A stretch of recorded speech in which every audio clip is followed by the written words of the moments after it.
Boa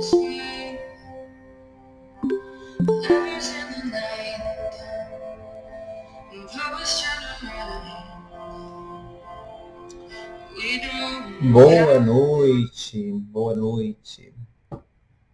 Vamos ao conteúdo que hoje tem bastante coisa. Eu quero encerrar a Lei 9.099 hoje. Boa noite. Quero que a imagem fique só eu, mas não está ficando. Isso, agora ficou. Então, boa noite. A aula passada a gente conversou sobre um caso de uma sentença lá de Campo Mourão e a gente parou a Lei 9.099. Hoje, para ter um pouco mais de celeridade aqui e a gente não se enrolar, o que eu fiz? Eu peguei salvo engano, a gente tinha feito o primeiro e o segundo grupo de questões, faltavam as outras. Eu fui, agora, entre uma aula e outra, fui copiando e colocando as questões com as respostas, que daí eu vou conversando, daí a gente consegue finalizar isso hoje, para não perder mais do que 2 aulas falando sobre a Lei 9.099, porque a gente quer pôr a mão na massa e trabalharmos outros aspectos aqui dentro aqui do eixo do consumidor. Combinado? Então, daí, eu comecei a enumerar do número 1, mas, na verdade, isso aqui já era questão de número, salvo engano, número 11, alguma coisa assim. Acho que a gente já tinha feito outras 10 questões. Mas depois é só juntar. Eu vou, como vai estar gravado, se eu fosse você, eu já ia copiando aí e já colocando no arquivo de Word, alguma coisa assim, para depois você mandar isso para mim. Porque a minha ideia é que isso aqui fique valendo pelo menos lá os 3 pontos, ou metade. Eu não sei como é que a gente vai fazer. Eu não pretendo fazer uma prova aqui no eixo, mas precisamos ter uma variação. Então isso aqui vai contar alguma coisa. Então não morram aí por aí. Beleza? Então, começando a primeira pergunta aqui envolvendo a Lei 9.099, eu coloco para vocês. O mandato do advogado pode ser verbal? Tem restrições? O que a Lei 9.099 fala sobre isso? Então, eu até printei o número maior, mas se você vir aqui, no artigo 9º, ele vai estar dizendo lá no parágrafo 3º que o mandato do advogado poderá ser verbal, salvo aqueles com poderes especiais. Pergunta: quais são os poderes especiais de um mandato, né, de uma procuração? Vamos formandos, futuros doutores. Vão fazer procurações com poderes especiais ou não? Conselho de um bobo: se você não tiver poderes especiais na procuração, você não pode levantar o alvará. Em alguns casos, você não pode nem firmar acordo. Então, pegue lá pelo CPC, quer dizer, os poderes especiais é para transigir, receber, dar quitação. Tem poder especial para receber citação, embora esse eu não coloco na minha procuração, porque eu não quero problema aqui com o meu cliente. Mas, regra geral, na 9.099, existe a possibilidade da procuração ser otorgada de forma verbal, de preferência que seja reduzido a termo ali, seja no termo de audiência de conciliação, seja no termo de audiência de instrução. Então, cuidado com isso, porque lá no CPC normal, no máximo que você vai fazer vai ser otorgar o instrumento ali de forma reduzir a termo, como a gente faz, nomeação ad hoc, nomeia ali para o ato. Aqui pode ser de forma verbal. 2. O réu, sendo pessoa jurídica, pode ser representado por preposto? Qual a forma correta? Então, lá no artigo 9º, parágrafo 4º, vai estar escrito que o réu, sendo pessoa jurídica, titular de firma individual. O que é firma individual mesmo? Tiveram isso comigo há 3 anos atrás, já esqueceram, né? O que é firma individual, meu Deus? Ainda bem que não tem um reloginho aqui para contar o tempo, hein? Senão já íamos ficar sem tempo. Firma individual é empresário individual, né? Poderá ser representado por preposto credenciado, munido de carta de preposição com poderes. Olha lá o que tem que ter na carta de preposto. Poderes para transigir sem necessidade de haver o vínculo empregatício. Então, cuidado com isso, porque a Lei 9.099 ela dispõe já sobre esses requisitos. Eu já cansei de ver advogado falando abobrice lá na termo de audiência, pedindo para verificar se o preposto tinha vínculo empregatício e uma série de outros absurdos. Então, cuidado. Mais uma coisa que é importante, eu acho que hoje já reduziu bastante, mas no passado, né, eu fiquei viajando aí por todo o interior do estado de 2004 a 2012, né, desde quando eu me formei até quando eu saí lá do jurídico. E quando os senhoritos receberem, né, seu cliente for contratar vocês para lhe defender, ou seja, você é advogado do requerido, né, do fornecedor em uma ação aí na 9.099, leiam a carta de citação inteira. Por quê? Eu acho que hoje isso já se uniformizou, né? Já está uniforme, mas no passado nós tínhamos discrepâncias na citação. Então, havia lugar que a carta de preposto tinha que ser juntada ali antes da audiência, já vi lugar exigindo reconhecimento de assinatura, já vi lugar pedindo cópia do contrato de sociedade. Então, leia bem ali as instruções do mandato, da carta de citação, se precisa, se tem alguma coisa ali falando diferente daquilo que você está acostumado a fazer. Essa aqui é a regra geral, mas o juiz pode determinar alguma coisa diferente, você não vai poder incorrer e depois vai dificultar a sua vida. No passado tinha-se muita revelia que pautava em carta de preposição. Acho que hoje já diminuiu. Não sei se é porque eu não sou mais advogado de fornecedor, a maioria eu sou advogado de consumidor, então eu não tenho visto muito mais essas revelias. Mas no passado eu vi bastante, sofri bastante com isso quando eu viajava aqui por todo o interior do estado do Paraná. 3. Essa questão aqui ela é muito importante, inclusive isso aqui eu já vi ser objeto da prova lá de processo da OAB. É possível intervenção de terceiros e litisconsórcio no juizado? Juizado não, né? No 9.099. A gente tem o hábito de falar no juizado, né? No rito da lei 9.099. Não se admitirá no processo qualquer forma de intervenção de terceiros nem assistência. Aí veja que a 9.099 ela é expressa dizendo que admitir-se-á o litisconsórcio, tanto ativo quanto passivo. Então, apenas retomando uma questão de ordem processual prática, naquelas ações da Sanepar, estão lembrados? Então, eu fazia o quê? Como o teto do juizado são 40 salários mínimos, 40 vezes 1.045, hoje dá 42 mil reais, certo? Que eu fazia o quê? Eu colocava 8 autores em cada ação, porque os fatos eram os mesmos, a causa de pedir era o mesmo, o pedido era o mesmo. Então, eu fazia litisconsórcio de 8, colocava como pedido 5 mil reais de indenização por dano moral para cada um, 5 vezes 8, 40. Valor da ação, 40 mil reais. Depois eu parei de fazer litisconsórcio, por quê? Porque a gente passou um tempo, Maringá tem 4 juizados, acho que vocês sabem. Ali, Maringá ficou um tempo ali com a doutora Liege, do terceiro juizado na época, e o doutor Humberto, salvo engano, do segundo, dando moral diferente do primeiro e do quarto. Acho que, salvo engano, eles davam 5 mil reais de dano moral e os outros dois davam 4. Então, a gente passou a distribuir de forma individual as ações, pensando aqui nessa diferença de indenização.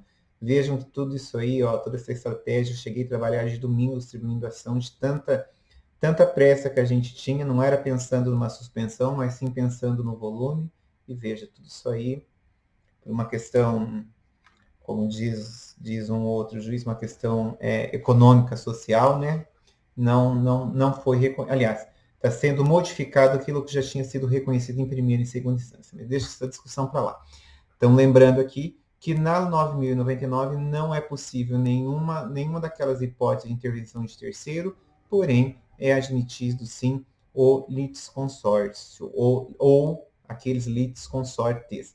Isso é bem importante, eu acho que ajuda bastante quando você vai fazer ações de massa, concorda? Porque nessas ações de massa é volume. Se é volume, dificilmente os fatos serão alterados. Os fatos são sempre os mesmos, como essa questão aí da Sanepar, tem aquelas outras lá de cobrança da TIM, tem aqueles de venda casada lá de banca virtual e uma série de outras coisas. Tudo isso aí eu já fiz, isso aí já deu dinheiro, isso aí os consumidores já receberam, já ganharam. Hoje não sei nem direito o que é que tá acontecendo, porque está tudo meio suspenso, né? Mas vamos lá. 4. O Ministério Público é dispensável nas causas da Lei 9.099? Apresente o fundamento legal.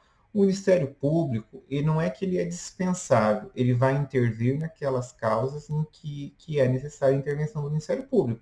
Naquilo que não há interesse de menor, não há outros interesses ali do Estado, né, outras questões, não tem o porquê a intervenção do Ministério Público. 99,9% das ações que eu advogo, que eu milito ali no juizado, não tem intervenção do Ministério Público, que não há interesse dele ali intervir nas ações. Eu fui acompanhar, olha, eu não faço penal, vocês sabem disso, mas esses tempos atrás, acho que foi o ano passado, ano retrasado, eu fui acompanhar um empresário do qual eu sou advogado de uma das empresas dele, apenas uma. E ele se envolveu em uma, como eu posso lhe dizer, ele se envolveu em uma briga, né? Uma briga de bar, olha como é que são as coisas. E o cara que ele bateu, né, que ele reconhece que ele bateu, era um pilantra. Quando eu digo um pilantra, é uma pessoa que já responde processo na justiça, uma série de outras coisas. Por incrível que pareça, o cara fez lá o boletim de ocorrência e ele foi intimado ali naquela primeira audiência lá do GCRIM. Ele pediu para que eu fosse com ele, cobrei, né? Cobrei para acompanhar ele na audiência. Então, assim, acho que se eu não me engano, gente, acho que foi a primeira vez, veja, tem quase 18 anos de formado, foi a primeira vez que eu fui em uma audiência do GCRIM, ali no juizado. E eu me lembro que, por isso que eu aprendi uma coisa na vida, observe mais e fale menos. No dia da audiência, né, eu marquei com eles antes lá no escritório, conversei, expliquei, falei que se fosse oferecido um acordo eu achava melhor fazer, porque, né, havia ali a questão da realidade fática, que realmente ele tinha batido, uma série de outras coisas. Chegou na audiência, quando a menina chamou lá as partes, entrou junto com o cara, entrou lá um advogado que eu não conhecia, e entrou uma outra que eu achava que era advogado, ou era estagiária, sei lá, eu não sabia quem era, com um computador na mão. Por incrível que pareça, ela era membro do Ministério Público, entendeu? Então, veja, e ela sentou lá no cantinho na mesa, não sentou nem lá na frente, e eu ia perguntar, né, quem era ela, ainda bem que não perguntei.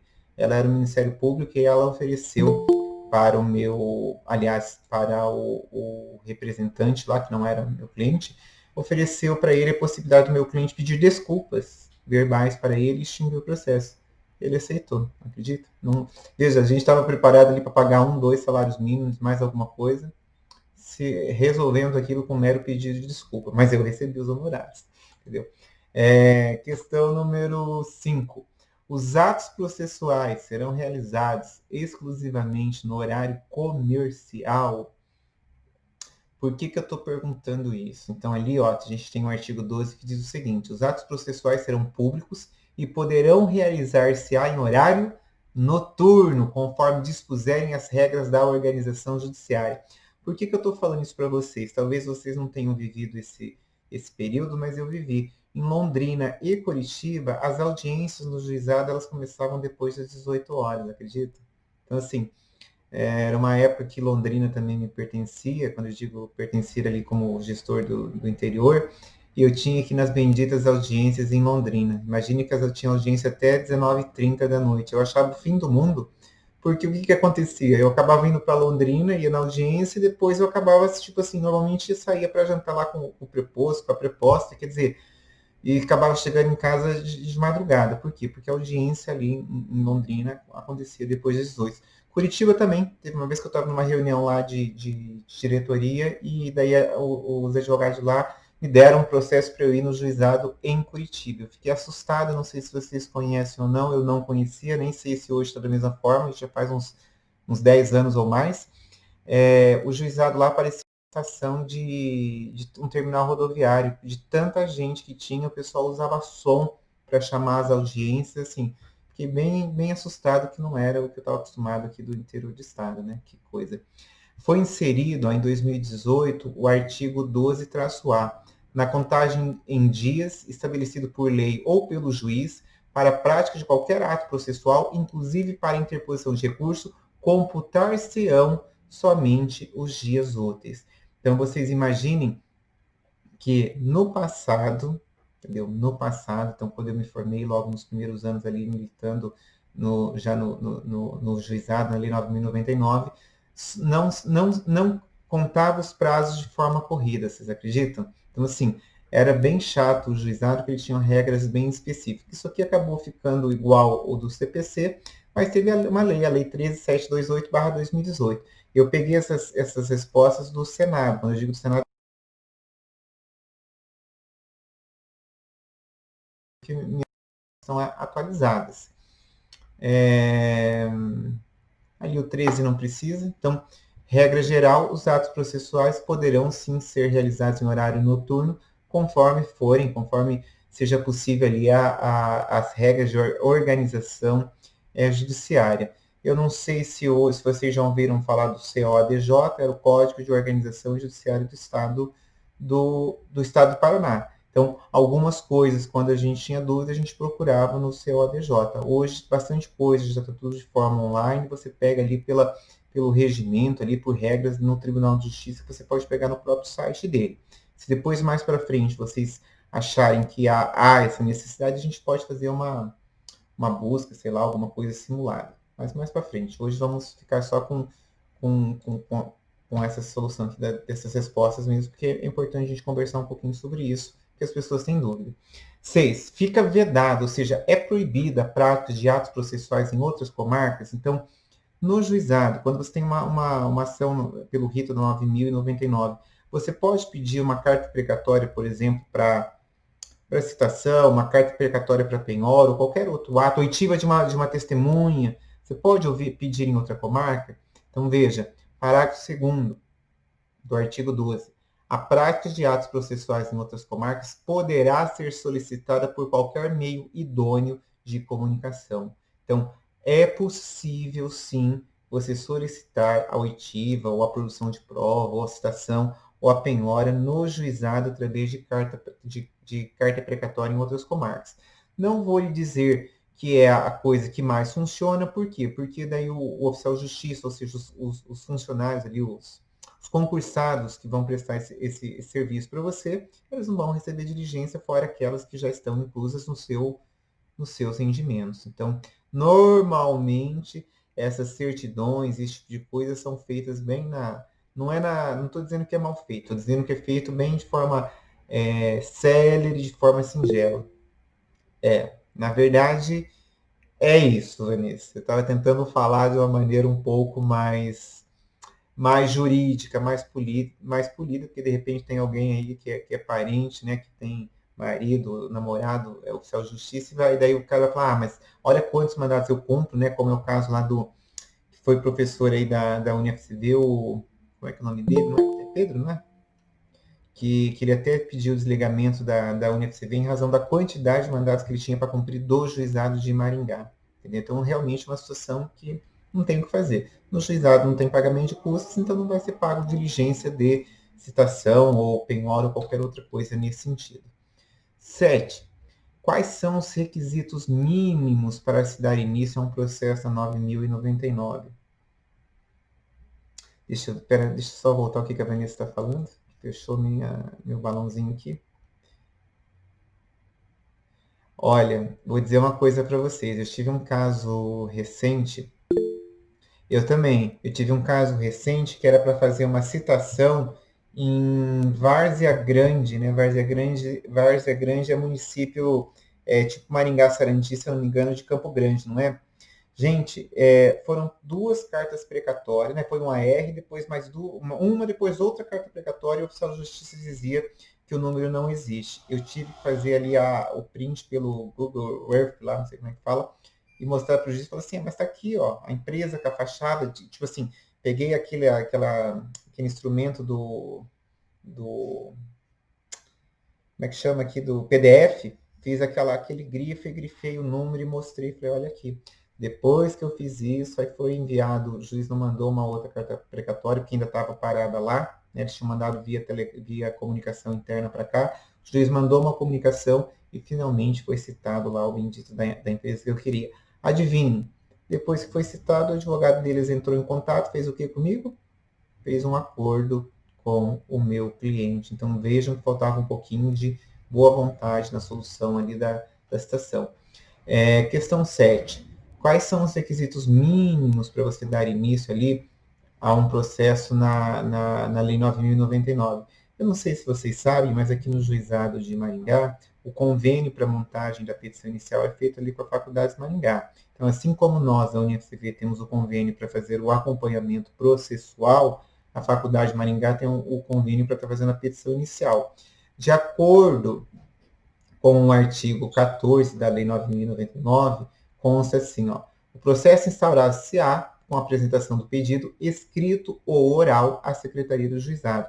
Por isso que é possível a pessoa comparecer lá sem advogado e fazer o seu pedido de forma oral. Ah, mas eles ainda não estão gravando. Eu, né, até onde eu tenho conhecimento, realmente o pedido era reduzido a termo. Mas eu não duvido que vai chegar o tempo, né, em razão agora de tudo isso que está diferente, em que o pedido possa ser deduzido ali de forma digital, de forma gravada. Parágrafo 1º diz ali, ó, o pedido constarão de forma simples e em linguagem acessível.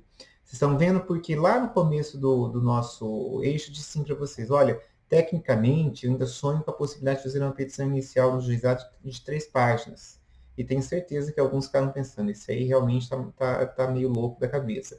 Veja, princípio da celeridade, oralidade e simplicidade, né? Veja, aqui está o próprio artigo 14 da 9.099 diz que o pedido pode ser feito de forma simples e em linguagem acessível. 1. Deve conter o nome, qualificação e endereço das partes. 2. Os fatos e os fundamentos de forma sucinta. Fundamento, você não precisa ficar copiando o artigo. 3. Objeto e seu valor.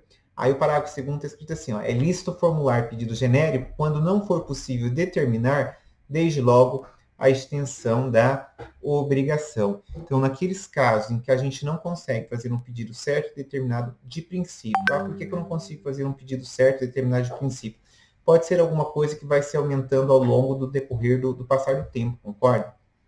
Então, nesses casos é possível pedido genérico.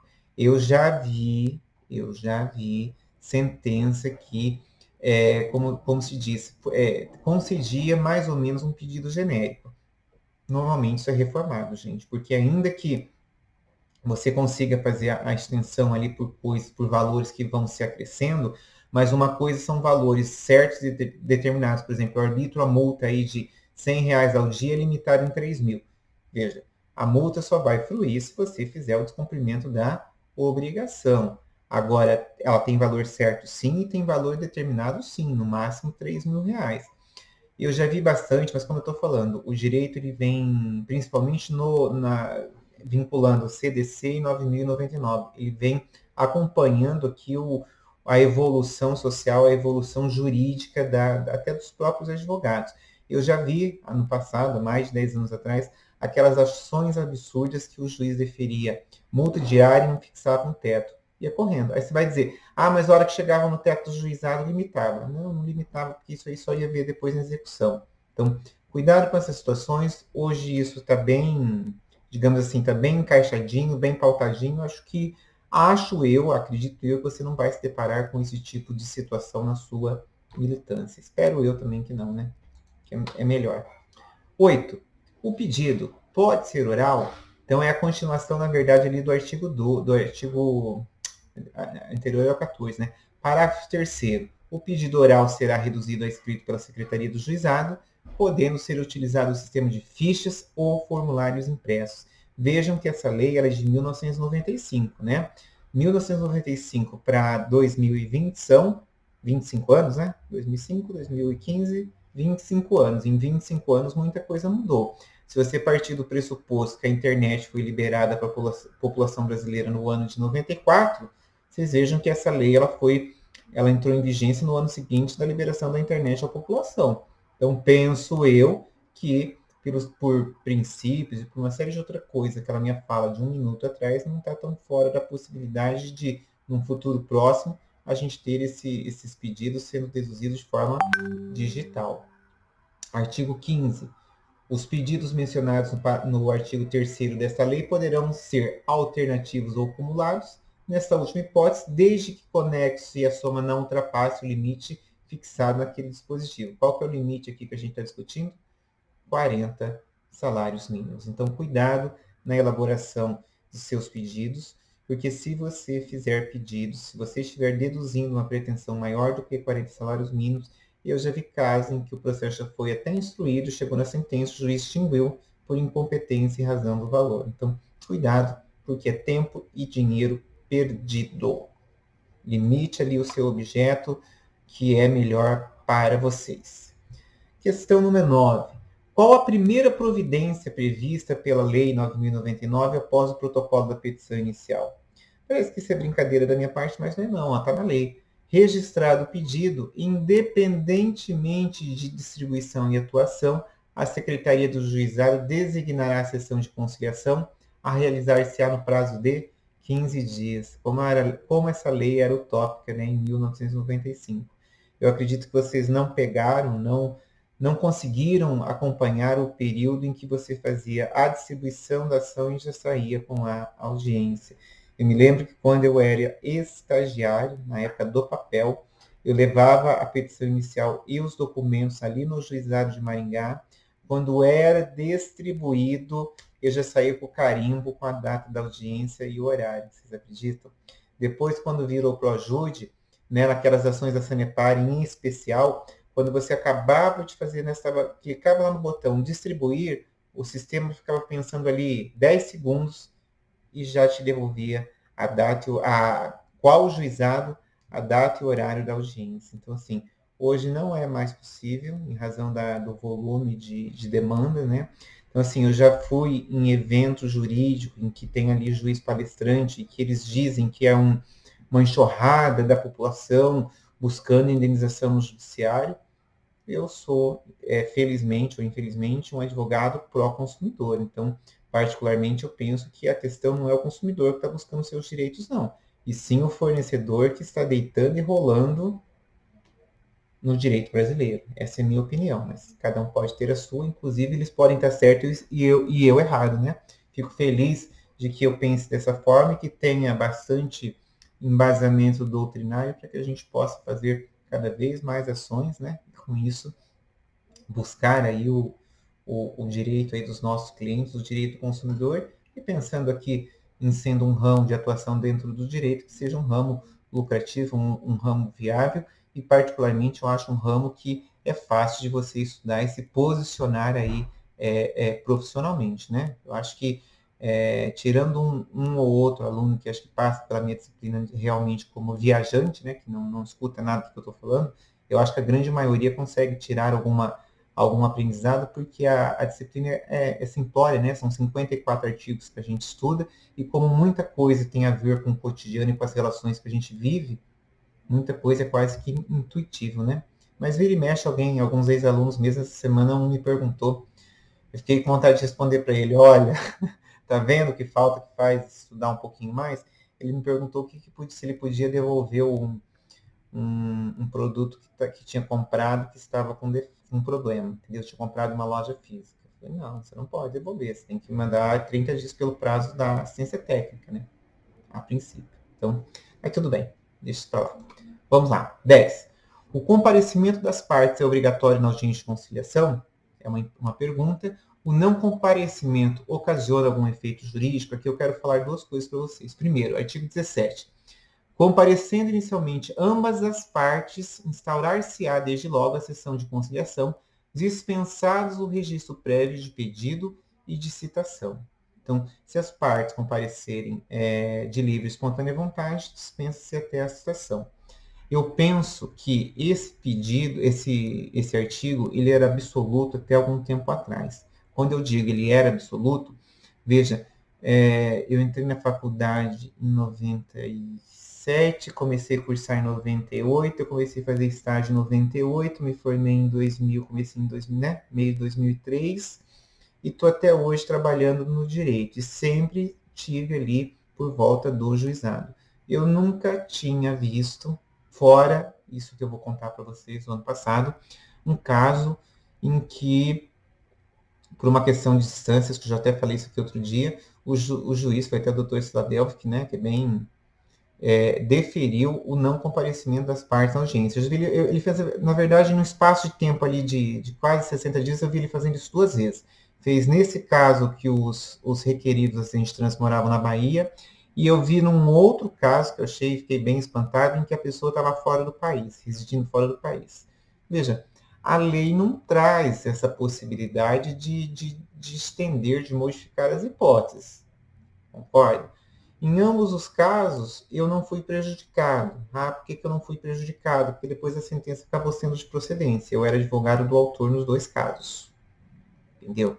Você vai dizer, ah, mas se você fosse prejudicado, você ia recorrer. Eu não sei se ele deferiu pensando já que o entendimento dele ia ser de procedência. Eu, particularmente, não gostei muito quando eu vi o deferimento, porque eu pensei assim, nossa, mas agora está legislando, né? Mas eu acho, inclusive, que nesse momento de Covid-19, eu acho que algumas mudanças, né? Algumas situações legislativas, mais para frente, que eu cito uma, inclusive, que vão ocorrer e que isso aqui vai ser o que? Relativizado, né? Nem sempre ali o comparecimento físico das partes vai ser possível, e nem por isso a gente vai ter uma consequência maior. O parágrafo único do artigo 17 diz o seguinte, que havendo pedido contrapostos, né, poderá ser dispensada a contestação formal e ambos serão apreciados na mesma sentença. O que é pedido contraposto? Vocês sabem? Sabem, né? Já estão formando, estamos aqui terminando vocês, né? Fico abismado que vocês nem me respondem, né? Devem estar jantando. Pedido contraposto, na 9.099, é quando o requerido, né, eu não gosto de falar em réu, porque para mim autor e réu é direito penal, mas que seja, né, o réu, o requerido, deduz pedido contra o autor, levando em consideração ali os mesmos fatos ou mesma causa de pedir. Então, veja que no parágrafo único existe a possibilidade de ser dispensada a contestação formal de ambos os pedidos que serão apreciados todas as sentenças. Ah, Marlon, fazer de conta que não estou nem vendo, hein? 11. Como pode se dar a citação na 9.099, né? Eu imagino que vocês devem ter conversado lá com a professora, com o professor, com a professora de processo de vocês, que a citação pelo CPC pode se dar de várias formas, né? Por hora certa. No juizado não dá. No juizado não dá para fazer a sua opção de não ter audiência, entendeu? No juizado não dá, por isso que eu estou falando. Na 9.099 tem regras próprias, sabe por quê? Senão a gente ia pedir a dispensa em todas as audiências, porque uma das coisas chatas do juizado é a bendita audiência de conciliação. Imaginem vocês, né, não sei se alguém já está fazendo estágio, naquelas ações da Sanepar. Gente, eles começaram a organizar por advogado, né? Vocês vejam pelo quê? Pelo administrativo?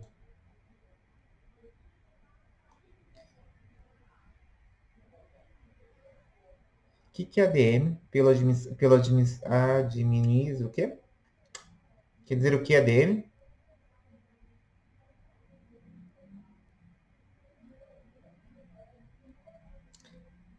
Ah, pera lá.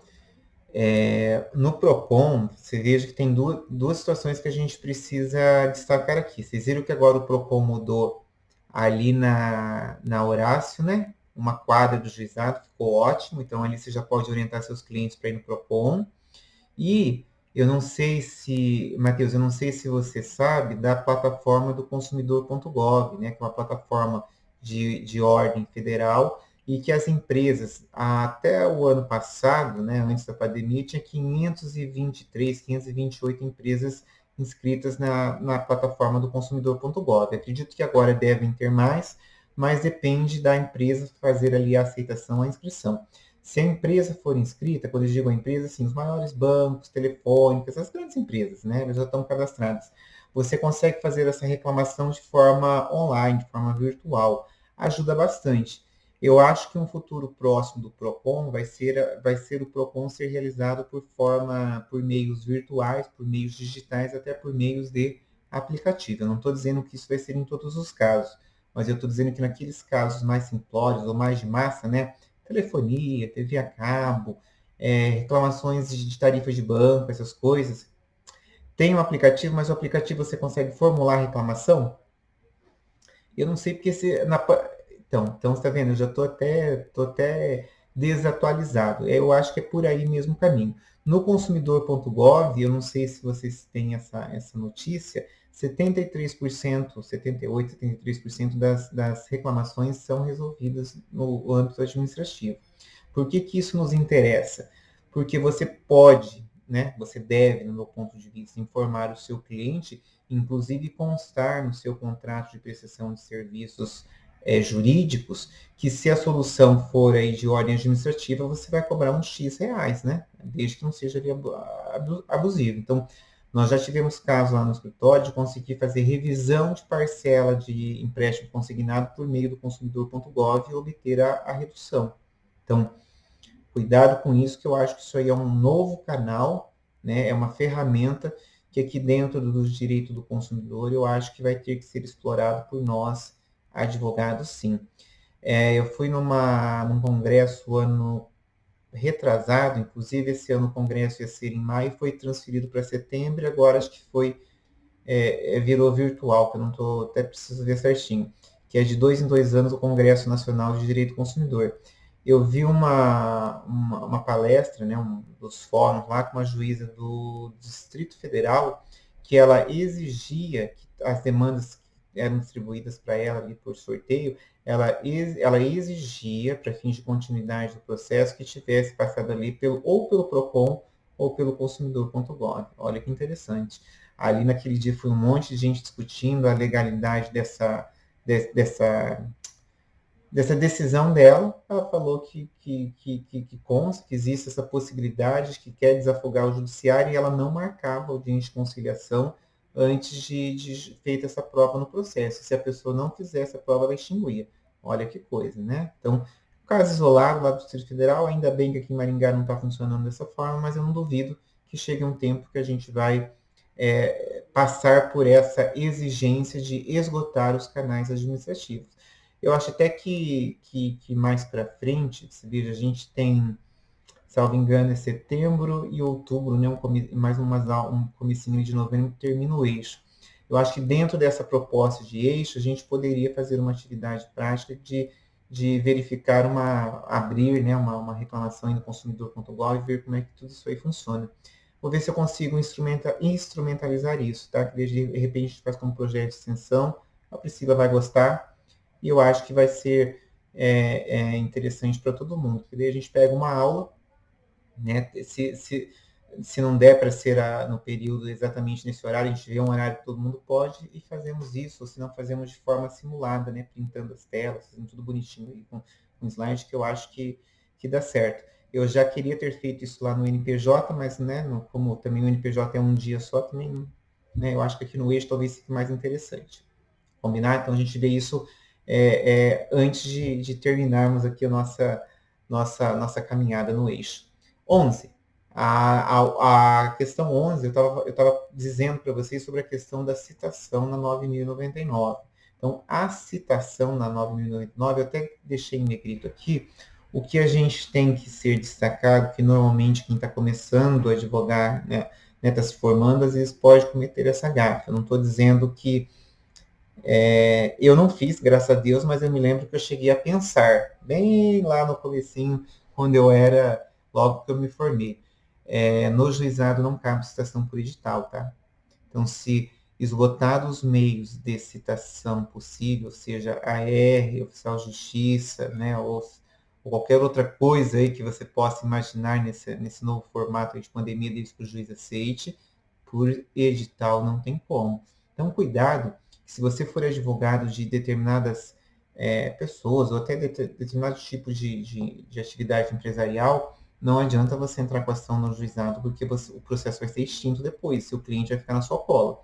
Então, a questão de não conseguir fazer a citação por edital, no meu ponto de vista, entendeu? Não estou dizendo que é um ponto negativo, porque a 9.099 realmente é para trazer celeridade ao judiciário, mas no meu ponto de vista, um critério aqui negativo. Por quê? Porque não são todos os casos que você vai conseguir manter ali o seu processo. Ele será extinto, né? No juizado, na 9.099, não dá para ficar mantendo o processo aqui em suspensão. Então, você tem que pensar um pouquinho antes de entrar com a ação, se realmente a pessoa ali é localizada, né? Se você vai conseguir fazer a citação, que senão é trabalho em vão. Eu não vou ler todos os outros incisos ali, porque o que nos interessa é essa questão da citação por edital. 12. Quais as circunstâncias que que ocorre a revelia na 9.099. Bom, a revelia está ali no artigo 20. Deixa eu ver se ele trata tudo. Não comparecendo demandado à sessão de conciliação ou audiência de instrução e julgamento, reportar-se-á verdadeiros fatos alegados no pedido inicial, salvo contrário, se resultar na convicção do juiz. Vejam, hoje diminuiu bastante essa questão da revelia, mas eu vivi aquele período que eu estava falando lá da carta de preposto, em que se a carta de preposto não tivesse nos termos exatos do interesse ali do despacho do juiz, era decretada a revelia. Imaginem vocês que eu era advogado de banco e naquela época tinha-se sim sentença de 20, de 30, de 40 salários mínimos de indenização por dano moral. E o juiz adorava escrever na sentença que a sentença estava sendo proferida como procedência em razão da revelia. Imaginem vocês que quando a gente mandava uma sentença dessa para o jurídico central lá em São Paulo do banco, o jurídico devolvia assim, solicitar ao escritório credenciado que faça o pagamento em razão da falha na prestação de serviço. Eu vi isso umas 3 ou 4 vezes, né? Cabeças rolavam.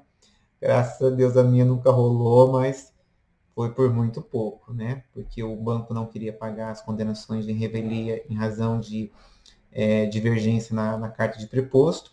E o escritório também não podia tirar isso do bolso, né? Imagine quantas sentenças a gente tinha. Então, hoje isso aí diminuiu bastante, mas o seu cliente, se for requerido, se for fornecedor, tem que comparecer na audiência de conciliação e na audiência de instrução.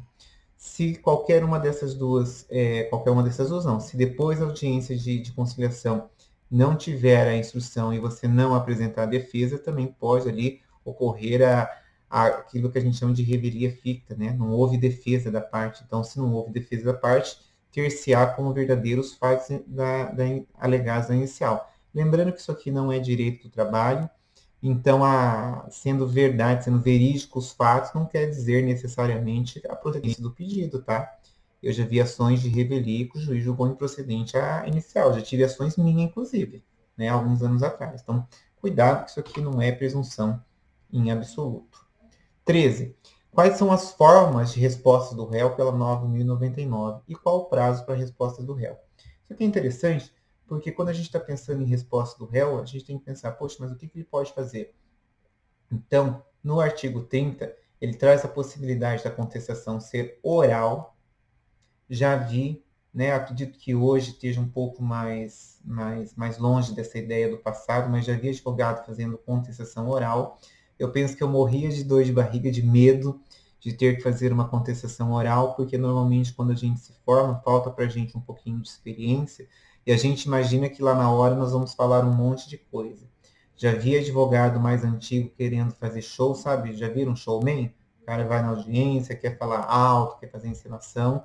Eu, particularmente, gente, sou contrário a tudo isso. Para mim, 9.099, CDC, matéria singela, matéria simples, não tem grande complexidade, não tem grandes valores envolvidos e nem grandes produções cinematográficas. Então, particularmente, eu prefiro ser objetivo, prefiro cuidar ali das respostas, né, das formas processuais de defesa que o fornecedor tem, não fico inventando história, né, tipo, olha, tem coisa que é indiscutível, e você vai lá e vai negar o fato? Não sei, é a minha posição como advogado, entendeu? Então, assim, mas como eu estava reportando aqui, eu já vi advogado antigo ir lá e confundir o juizado com o tribunal do júri, né? E fazer aquele falatório, aquela entonação vocal, aquela coisa.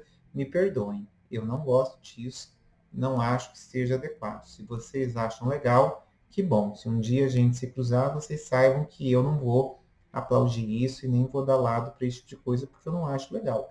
Eu acho que a parte, normalmente, ali, ela comparecer na justiça, para ela já é um grande evento. Né? As pessoas não vão na justiça porque gostam, elas vão porque elas têm um problema. E daí, quando ela chega lá e se depara com um advogado do outro lado fazendo como diz o outro, um showmício, né? Não sei, já vi, não gosto. Normalmente o cliente da gente fica cutucando a gente, perguntando se é isso mesmo, se a gente não vai dar jeito. Então, assim, se comportem, né? Sigam de acordo com a lei, com a coisa, com a urbanidade contra os colegas, né? Que eu acho que é melhor para todo mundo. 31.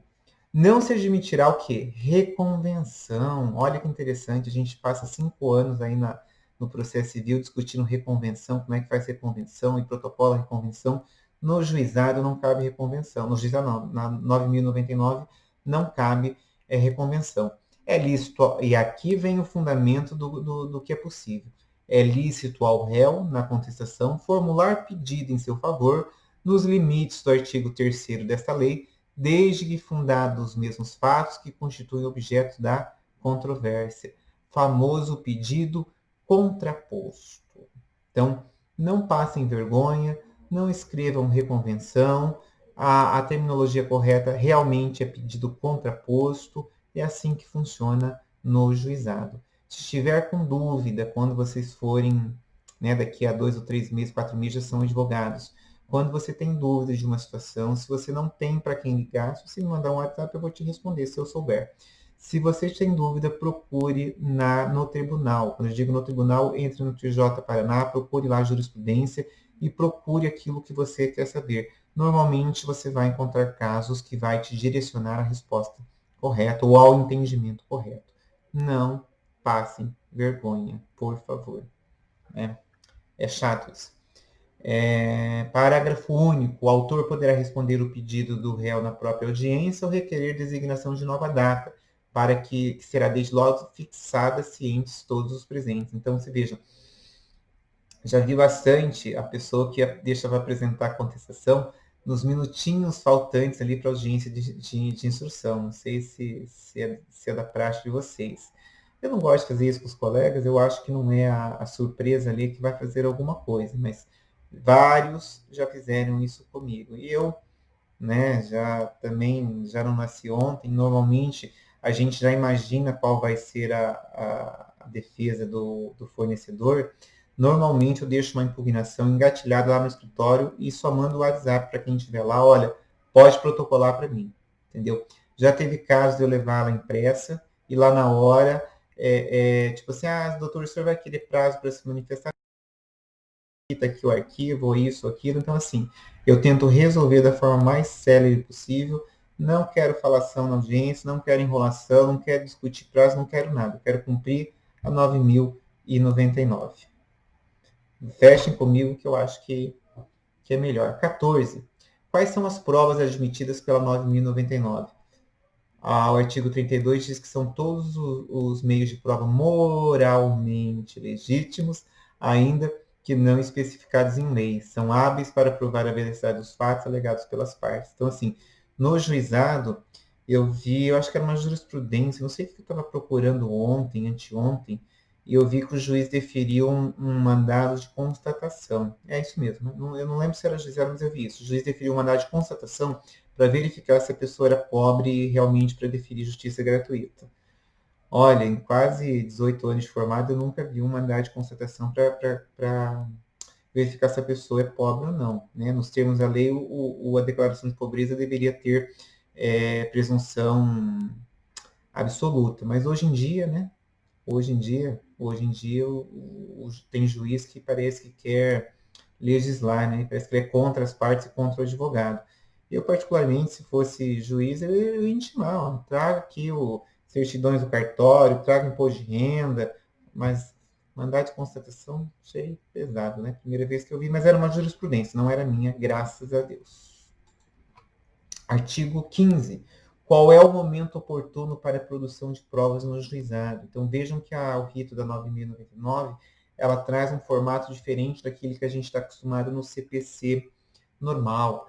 Então, o artigo 33 diz o seguinte: todas as provas serão produzidas em audiência de instrução. Não seja inocente, todas as provas que, senão aquelas já documentais que deveriam constar da inicial. Então, oitiva de testemunha, não cabe perícia, qualquer outra coisa tem que ser realizada ali na audiência de instrução e julgamento.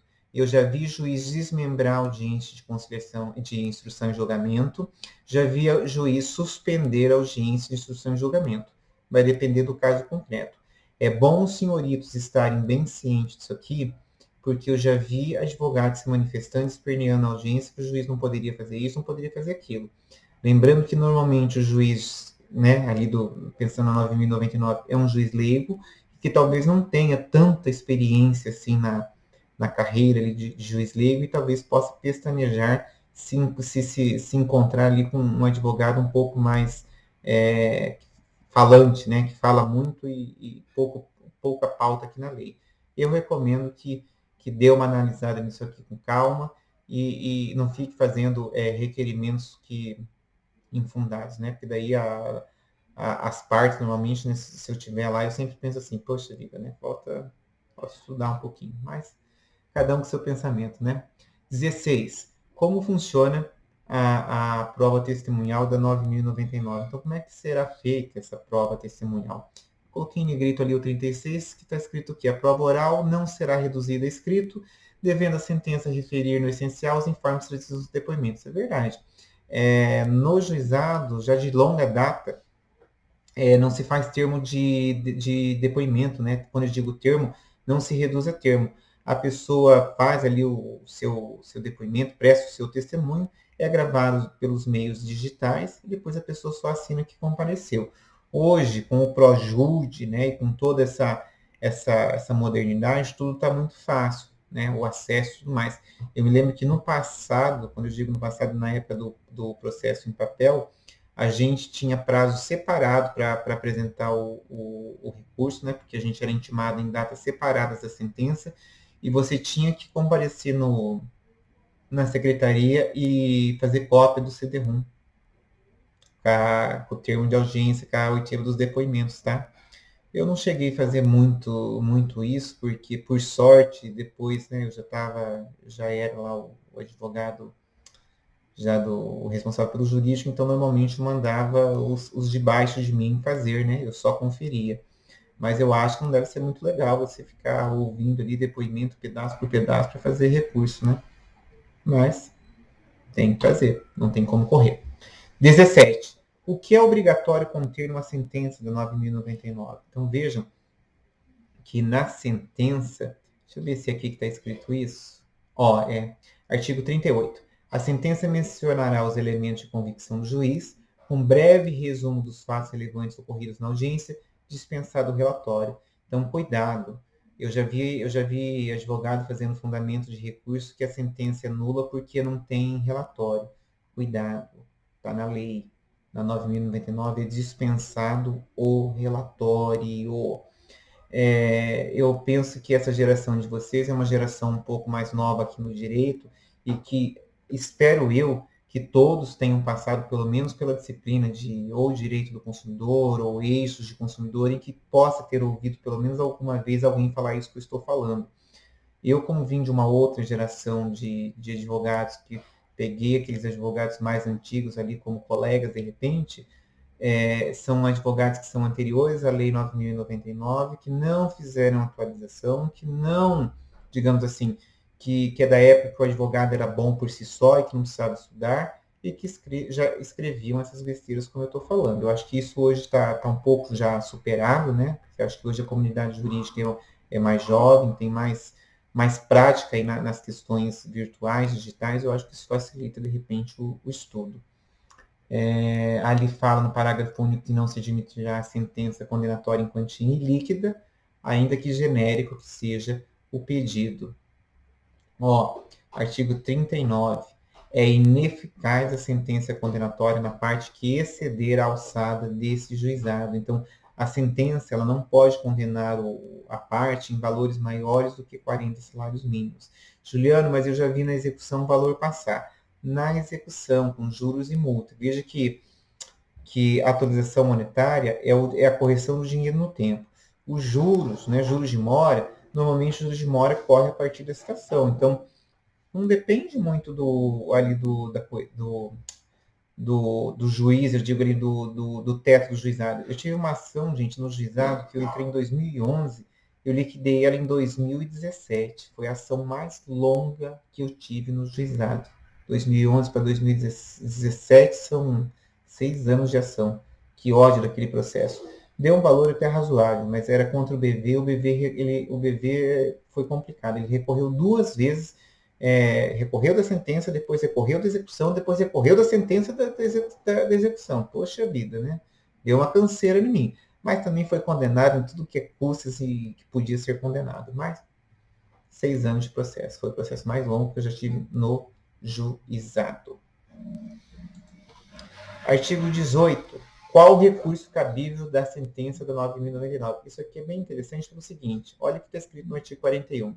Da sentença, excetuada a homologatória de conciliação ou laudo arbitral, caberá recurso para o próprio juizado. Veja que no parágrafo 1º diz assim: o recurso será julgado por uma turma composta de 3 juízes togados, em exercício no primeiro grau de jurisdição, reunidos em sede do juizado. Parágrafo 2º. No recurso, as partes serão obrigatoriamente representadas por advogado. Aqui traz duas informações bem importantes para nós, para vocês que estão se formando. Primeiro, qual é o nome do recurso da sentença da Lei 9.099?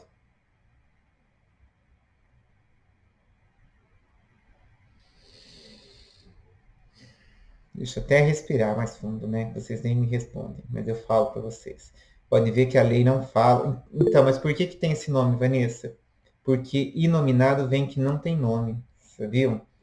Vou contar para vocês como é que eu aprendi isso, que foi passando vergonha na prática. Quando eu me formei em 2003, no meu primeiro ano de formado, eu trabalhei lá com o doutor Elias, né, que já era desembargador aposentado. E eu fiz estágio 5 anos em um escritório de advocacia, em que as advogadas elas não eram muito estudiosas, assim, por dizer, né?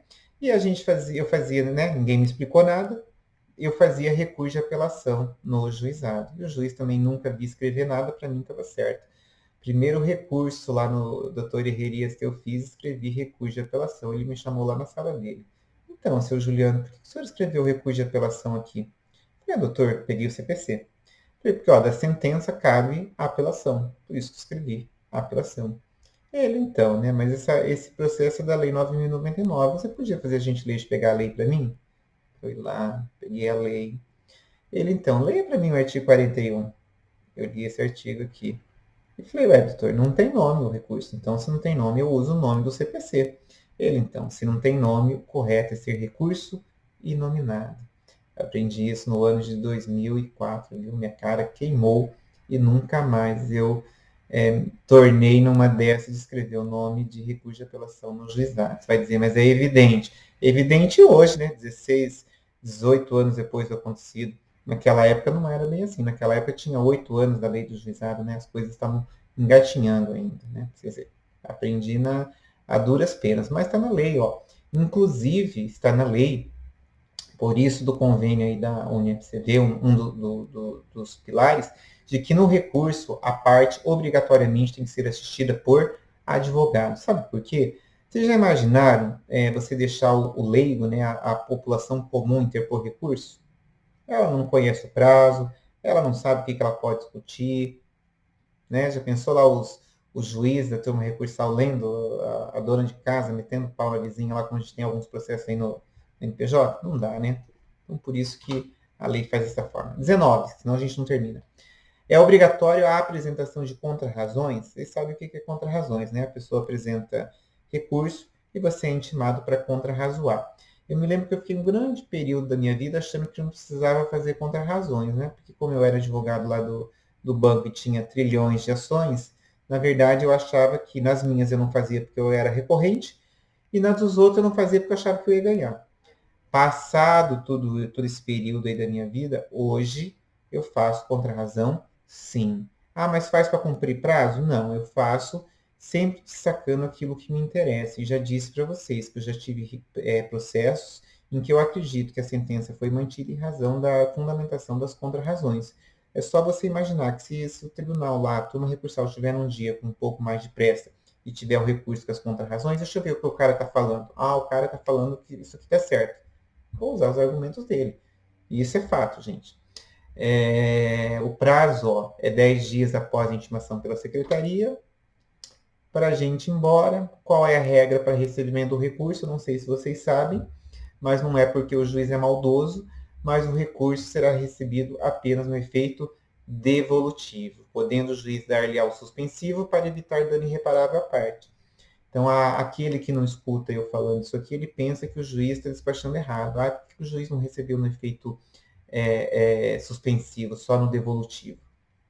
A lei não obriga as ações da 9.099 a ter o efeito suspensivo. O juiz dá quando ele acha que vai ter prejuízo à parte. 21. Como ocorre o julgamento em segunda instância?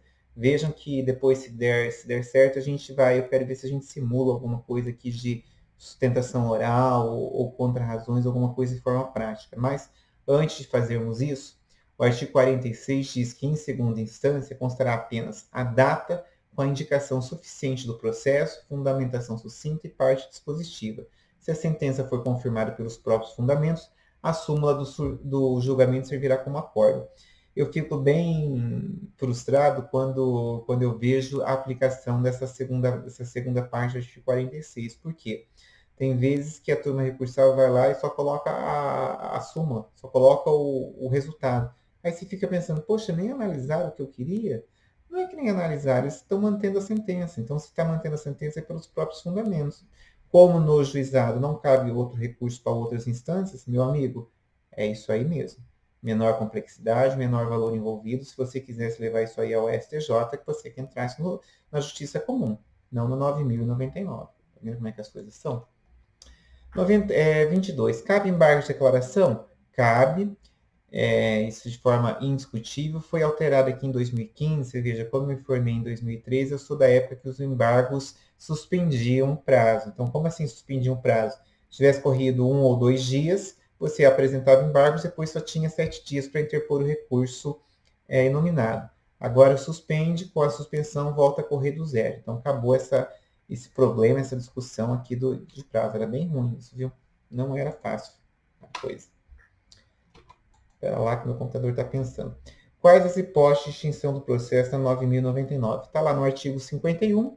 1. Quando o autor deixar de comparecer em qualquer uma das audiências do processo, será extinto. 2. Quando inadmissível o procedimento, então não cabe no 9.099. 3. Quando reconhecida incompetência territorial. 4. Quando sobrevier qualquer um dos impedimentos do artigo 8º, que a gente precisa puxar lá quais são certinho. 5. Quando falecido o autor, a habilitação depender de sentença ou não der no prazo de 30 dias, já vi isso aqui acontecer. Quando falecido o réu, o autor não promover a cessação dos sucessores no prazo de 30 dias. Normalmente, quando isso acontece, eu tive um caso outro dia, era um consórcio passivo, o que eu fiz? Eu desisti da ação com relação ao falecido, né? Era mais fácil para mim, era um acidente de trânsito. E se... Opa! Nossa senhora, acho que a vontade de ir embora de vocês até fechou o meu slide. Eu ia falar ainda da questão das custas, né? Que em primeira instância não existe a condenação de custas, nem de honorários de advocatício, salvo aqueles casos de litigância de má-fé. Então, eu já vi o doutor Ciladelfo descer a caneta lá e condenando a parte em litigância de má-fé pelo motivo lá que ele achou. Aqui, ó, achei onde estava. Então, esse aqui era um dos slides. Opa.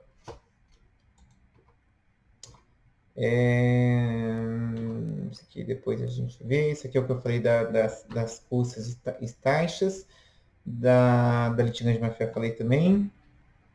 Não cabe ação rescisória no juizado. Não cabe ação rescisória no juizado. E com isso eu respondi então 22 com mais 10, deve ter acho que 32 questões sobre a Lei 9.099, entendeu? Se organizem que eu vou abrir um arquivo lá no Moodle para vocês me mandarem essas respostas que eu fiz uma a uma, né? E não vão me mandar, acho que tem 12 inscritos, 10 inscritos, não sei quantos inscritos tem aí no nosso eixo, não vão me mandar 10 respostas iguais. Faça a sua, pegue um tempinho, faça a sua análise aí, pode ser o artigo da lei, mas eu não quero que um copie do outro. Se vocês forem copiar um do outro, me avisem, né? Que é mais fácil. E aí eu vou pensar em o que a gente vai trabalhar na semana que vem, mas a gente está conversando pelo WhatsApp. Enquanto as aulas presenciais não voltarem, eu consigo ir mantendo esse horário de quinta-feira. Mas quando as aulas presenciais voltarem, que estão falando em voltarem, sei lá, não sei quando, aí a gente volta para sexta-feira, mas se até lá a gente já cumpriu metade aí da carga horária, já está de bom tamanho, né? vou ver um caso, alguma coisa para a gente começar a semana que vem já em outra parte. Mas aí eu vou abrir aqui a tarefa, né, para vocês poderem me mandarem essas questões para ser uma parte aí da nota. Combinado? Eles nem combinam comigo nada. Então, combinado, a gente vai encerrando por aqui essa aula, então, de quinta-feira, que eu vou postar ela lá no Moodle, né, tá gravado certinho, e daí a gente vai combinando semana que vem, mas possivelmente a aula também será na quinta, porque sexta é véspera de feriado, né, feriado de segunda-feira, eu vou até nem postar em Maringá na sexta-feira, mas aí fica certo já para quinta, combinado? Abração, até quinta-feira, tudo de bom para vocês.